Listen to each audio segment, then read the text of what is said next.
Voilà, alors bonjour et bienvenue une nouvelle fois sur l'espace dédié au site mécaniqueuniverselle.net. Le site qui essaie de démontrer que l'humanité, dans son ensemble, évolue progressivement vers son ultime perfection. Alors cette perfection, eh bien, selon moi, c'est l'accession de l'ensemble humain au statut d'humain accompli, c'est-à-dire une humanité qui a atteint la paix universelle, qui a atteint un système totalement écologique, un système qui n'impacte absolument plus la planète, qui tire son énergie du soleil, du vent, bref. Voilà, alors évidemment, il faudra encore quelques siècles d'évolution pour atteindre ce niveau-là. On est en route, on accélère nos progrès dans ce sens-là. Les progrès vers l'unification humaine, vers l'unité humaine. C'est la première fois dans l'histoire de l'humanité où l'ensemble des humains se connaissent. Maintenant, ils peuvent communiquer tous ensemble. Il y a peut-être 100 ans en arrière, il y avait encore des humains qui vivaient au fond de l'Amazonie et qui n'avaient encore pas rencontré le reste de l'humanité. Aujourd'hui, on connaît tous les humains, c'est la première fois. Aujourd'hui, c'est la première fois où on a construit tous les systèmes pour fonctionner universellement. L'ONU pour les chefs d'État, l'UNESCO pour protéger le patrimoine, l'OMS, l'OMC, l'Organisation mondiale du travail, du tourisme, etc. Toutes ces structures, elles sont déjà faites pour... voilà, c'est une sorte d'entrée en matière pour aller vers un fonctionnement universel. Bon, on ne peut pas passer d'un moment...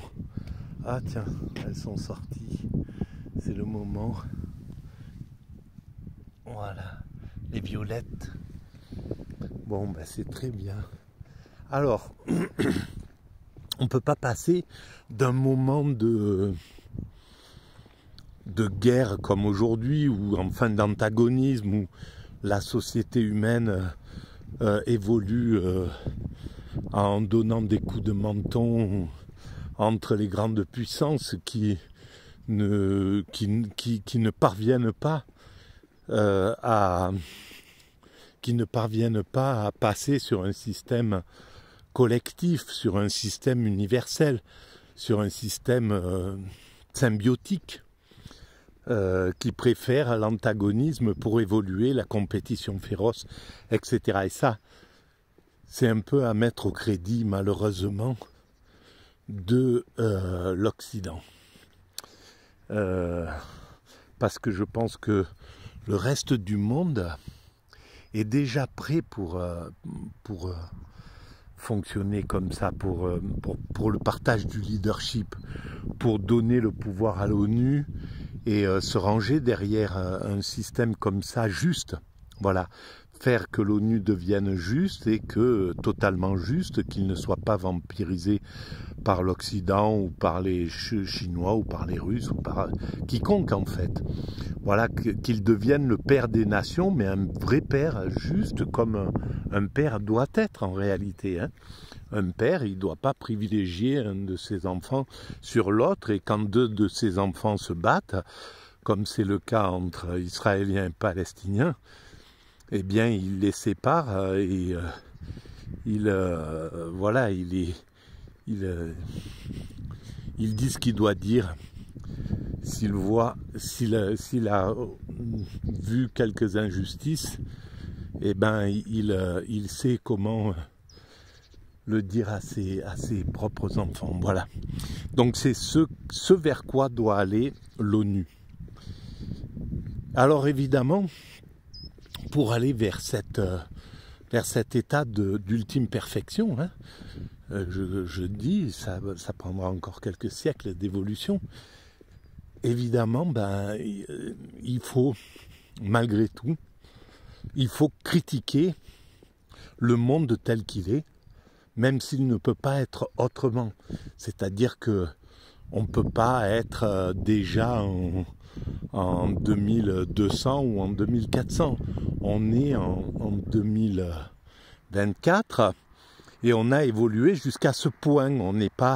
On n'a pas fini d'évoluer. On est encore incomplet. On a encore beaucoup de choses à faire progresser.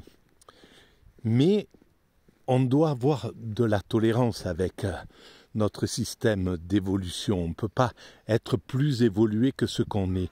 C'est-à-dire que c'est comme un enfant, hein. Il peut pas être un bébé, il peut pas être déjà un enfant qui tient bien sur ses guiboles, qui tombe pas, qui chute pas, qui parle correctement, etc. Un adolescent, il peut pas être un adulte, il faut qu'il soit un peu bébête parfois, qu'il fasse sa crise d'adolescence, qu'il soit... voilà, etc. pour devenir un adulte responsable.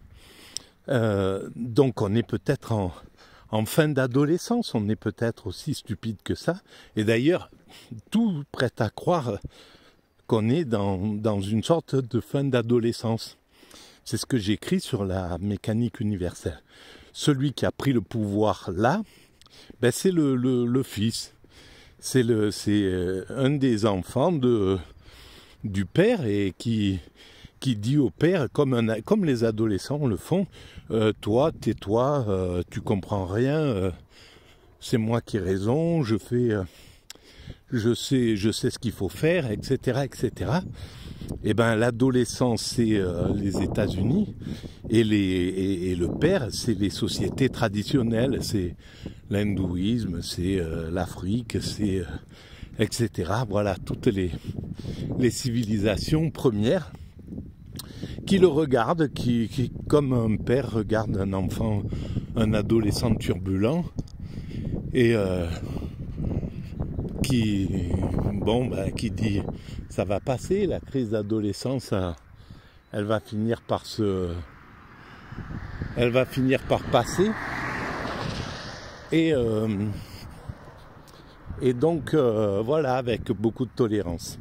C'est exactement comme ça que se comportent les civilisations traditionnelles. Voilà, il regarde cet adolescent turbulent qui fait la guerre, qui ravage, qui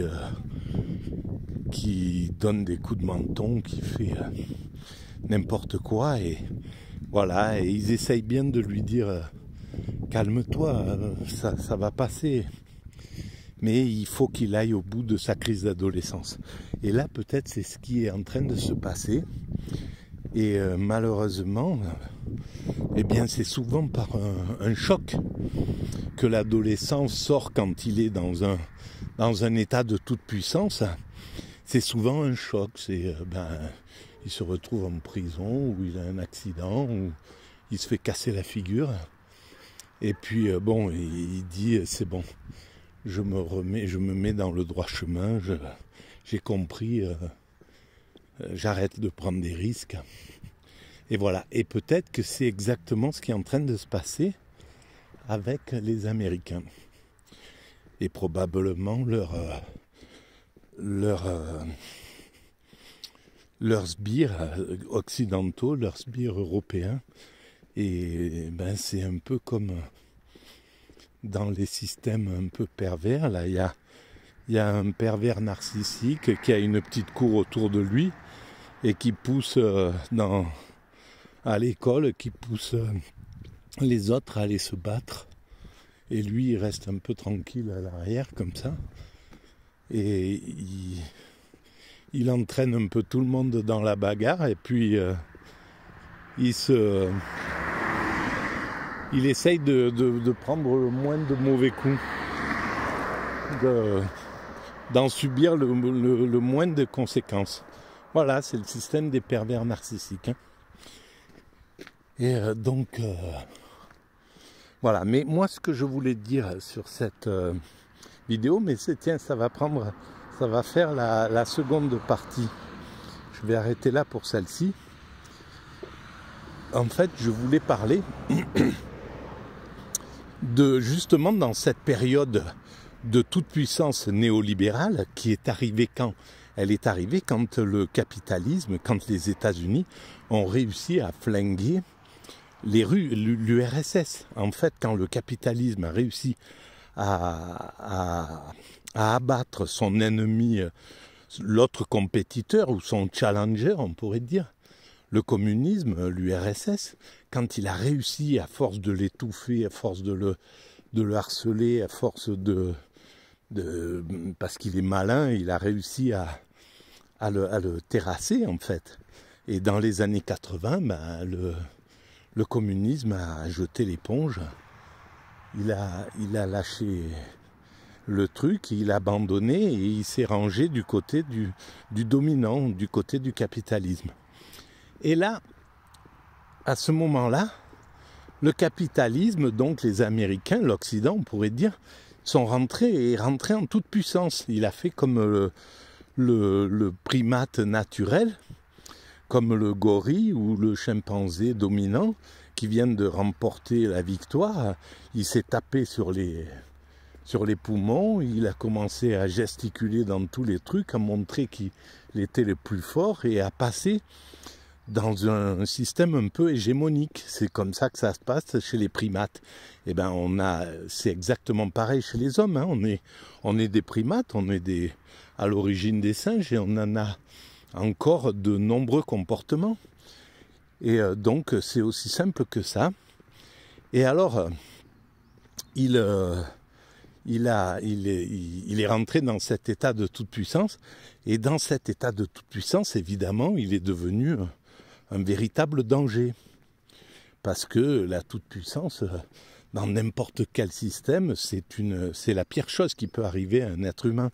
Si un gars, si on laisse dans un village un type faire ce qu'il veut, s'il est un peu agressif, etc., eh ben, il finit un jour ou l'autre par prendre un coup de chevrotine, ou par se faire exclure, ou il finit par fédérer l'ensemble du village contre lui, et qui finit par le calmer, quoi. Voilà. Et donc on en est là.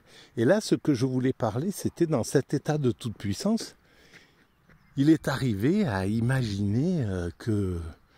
Donc d'abord, il est parti, il a écarté les civilisations traditionnelles qui étaient spirituelles, en faisant croire que lui, il était religieux, mais il n'était pas du tout spirituel, quoi. Hein. C'était une religion d'opérette. Les Bush et compagnie qui sont partis faire la guerre, les croisades contre le mal, etc. C'était tout sauf des vrais spirituels. C'était des religieux aussi bornés que les religieux du Moyen-Âge, voilà. Donc quand ils avaient le pouvoir, justement. Et donc il n'y avait pas du tout de spiritualité dans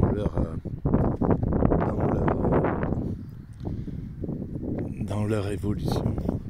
Bonjour. Dans leur principe, en fait.